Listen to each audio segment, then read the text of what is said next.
గురూజీ 72 గంటల్లోనే ఫోన్ లోనే అద్భుతమైన జ్యోతిష్య పరిష్కారం చూపిస్తారు. నమ్మండి నమ్మకపోండి, ఇది నిజం. శ్మశాన కాళి రుద్ర చౌడీదేవి ఆరాధకులు నంబర్ 1 వశీకరణ స్పెషలిస్ట్. గురూజీ మనిషి పుట్టుక నుండి చనిపోయే వరకు వచ్చే అన్ని క్లిష్టమైన సమస్యలకు పరిష్కారం ఇక్కడ లభిస్తుంది. విద్య, ఉద్యోగం, వ్యవహారం, స్త్రీ ప్రేమ, పెళ్లి, సంతానం, స్త్రీ పురుష వశీకరణం, భూవశం, భార్యాభర్తల కలహాలు, కోర్టు సమస్యలు, విడాకుల సమస్యలు, చేతబడి, అప్పుల బాధ, ఇంకా మీకు ఎలాంటి సమస్యలు ఉన్నా 72 గంటల్లోనే శాశ్వత పరిష్కారం చేయబడును. శ్రీగురుభ్యో నమః. హరి ఓం. శ్రీ మహాగణాధిపతయే నమః. శ్రీ మహాసరస్వత్యై నమః. శ్రీగురుభ్యో నమః. హరి ఓం. ఈ ఫిబ్రవరి 17వ తారీఖున గ్రహణము అనేటువంటిది మన భారతదేశంలో ఎక్కడా కూడా కనిపించడం లేదు. ఎటువంటి నియమ నిష్ఠలు పాటించవలసిన అవసరము లేదు. ప్రసార మాధ్యమాల్లో వచ్చేటువంటి ఎటువంటి అవాస్తవాల్ని కూడా నమ్మకండి.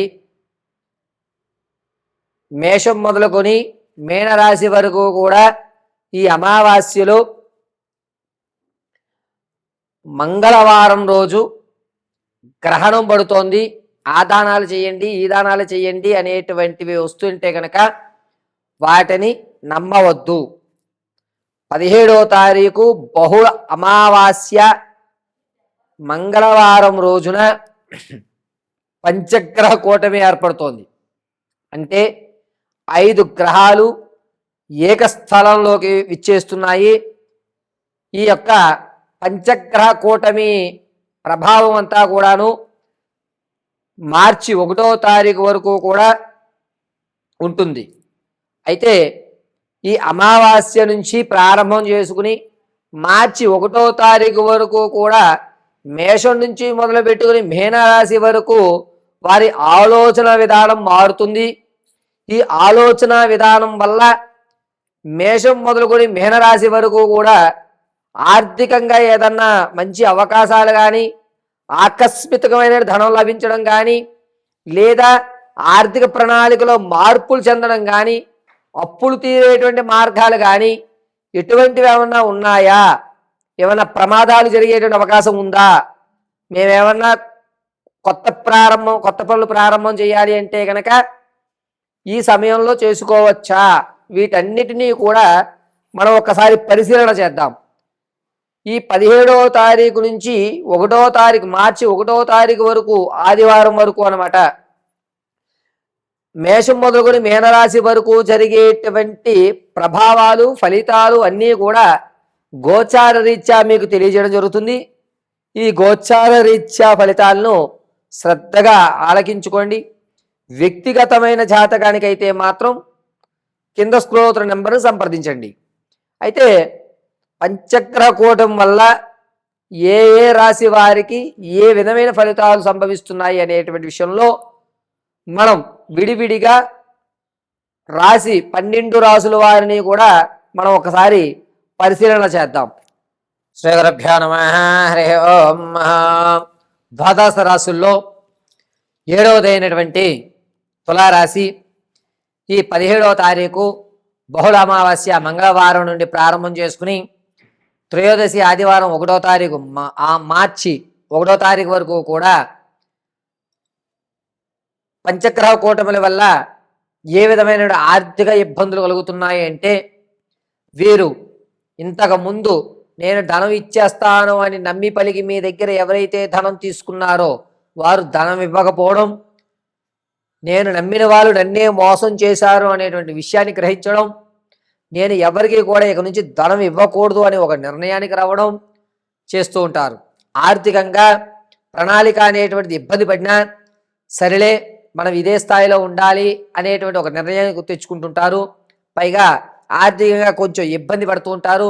ఇబ్బంది పడటమే కాదు, ధనం మీ దగ్గర అవసరార్థం లేకపోయినా మీరు ఎవరినైతే అడుగుదామని ఆలోచిస్తున్నారో ఆర్థిక ప్రణాళికలో కొన్ని మార్పులు ఉన్నా కూడా ఆ మార్పులు మీరు చేయలేకపోవడం, ఇలా చేసి ఉండుంటే బాగుండునే అనేటువంటి ఒక పశ్చాత్తాపానికి అయితే వస్తుంటారు. కానీ డబ్బు విషయంలో మాత్రం తులారాశి వారు మీరు వేసుకున్నటువంటి అంచనా ఏదైతే ఉందో ఆ అంచనా దగ్గర వరకు వెళ్తారు, కానీ చిన్న తప్పిదం వల్ల మీ అంచనాలన్నీ కూడా తారుమారైపోయేటువంటి అవకాశమే ఎక్కువగా గోచరిస్తోంది. రవి, బుధుడు, రాహువు మిథున లగ్నంలోని చంద్రుడు శుక్రుడితోడు కలియక ఉండడం వల్ల కాస్త మీ ఆలోచన ధోరణి అంతా కూడా తప్పు తడకలుగా ఉండడం జరుగుతుంది.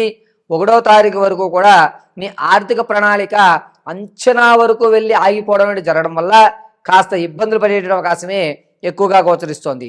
పైగా తులారాశిలో ఉన్న విద్యార్థులకు జ్ఞాపక శక్తి పెరుగుతుంది. ఈ జ్ఞాపక శక్తి పెరగడం వల్ల మీరు అనుకున్నటువంటి ఉత్తీర్ణత అనేటువంటిది లభిస్తూ ఉంటుంది. పైగా ఈ తులారాశి వారు ఆరోగ్యం విషయంలో కొంచెం జాగ్రత్తగా ఉండండి. ఎందుకు అనగా వచ్చేటువంటి 19వ తారీఖు నుంచి మార్చి 1వ తారీఖు వరకు కూడా ప్రమాదం అనేది పొంచి ఉంది. ఈ ప్రమాదము ముఖ్యంగా ఎముక భాగానికి సంబంధించినటువంటి ప్రమాదం జరిగేటువంటి అవకాశాలే ఎక్కువగా గోచరిస్తున్నాయి. కాబట్టి ప్రయాణాలు చేసేటప్పుడు చాలా జాగ్రత్తగా ఉండండి. ఒక వారం రోజులో లేదా ఒక 10 రోజులు కానీ మంచం వరకు ఉండిపోయేటువంటి అవకాశమే, ప్రమాదం జరిగితే కనుక కాస్త ఎక్కువగా జరిగేటువంటి అవకాశమే గోచరిస్తోంది. కావున తులారాశి వారు ప్రయాణాలు చేస్తున్నప్పుడు చాలా జాగ్రత్తగా ఉండడము. ఈ తులారాశి వారు 17వ తారీఖు అమావాస్య మంగళవారం నుంచి ప్రారంభం చేసుకుని 1వ తారీఖు ఆదివారం త్రయోదశి వరకు కూడా ప్రతిరోజు కూడాను ఆవదంతో శివాలయంలో దీపారాధన చేయడం చాలా మంచిది. దీనివల్ల మీకు జరిగేటువంటి ప్రమాదం పక్కకి వెళ్ళడం, మీరు వేసేటువంటి ఆర్థిక ప్రణాళిక ఖచ్చితమైన స్థాయిలోకి రావడం, మీకంటూ ఒక మనసు ప్రశాంతమైనటువంటి జీవితం ఏర్పడడం ఖచ్చితంగా జరుగుతుంది. కాబట్టి ఈ తులారాశి వారు 17వ తారీఖు నుంచి 1వ తారీఖు వరకు కూడా ఎంత కుదిరితే అంతవరకు శివారాధన గావించండి. ప్రతిరోజు కూడా భస్మాన్ని మాత్రం అడ్డంగా ధరించండి. కుదిరితే ప్రతిరోజు సాయం సంధ్య వేళ చండీ ప్రదక్షిణ శివాలయంలో చేయండి. అద్భుతమైన ఫలితాలు చూస్తారు. అంతేకాకుండా ఈ తులారాశి వారికి 17వ తారీఖు నుంచి 1వ తారీఖు వరకు కూడా ఆర్థిక పరమైనటువంటి ఇబ్బందులు అటు ఇటుగా జరుగుతూ మొత్తం మీదకి సరేలే కాలం గట్టెక్కేస్తోంది కదా, ఇబ్బంది ఏం లేదు అని ఒక చిన్న మాట అనుకోవడం, ధనం విషయంలో కొంచెం జాగ్రత్త వహించడం అనేది జరుగుతూ ఉంటుంది. ఈ తులారాశి వారు 17వ తారీఖు నుంచి 1వ తారీఖు వరకు కూడా కొత్త స్నేహితులు ఏర్పడడం, వారి వల్ల ఉన్నటువంటి ఆర్థిక స్థితి కొంచెం తక్కువ అవ్వడం జరుగుతూ ఉంటుంది. నేను ఇతనితో స్నేహం చేయడం వల్ల అనవసరంగా నా ఖర్చులు పెరుగుతున్నాయని ఆ కొత్త స్నేహితులను కూడా మీరు దూరం పెట్టేటువంటి అవకాశం ఏర్పడుతుంది. కుటుంబంలో కాస్త ఆర్థికమైనటువంటి అవకతవకలు జరుగుతున్నాయి. ఆ అవకతవకల వల్ల మీ మీద నీలాపనిందలు జరుగుతున్నాయి.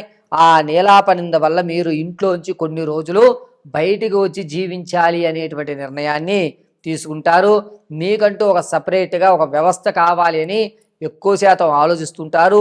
ధనం ఇవ్వాలి కాబట్టి రేపైనా సంపాదించాలని ఒక నిర్ణయానికి వస్తారు.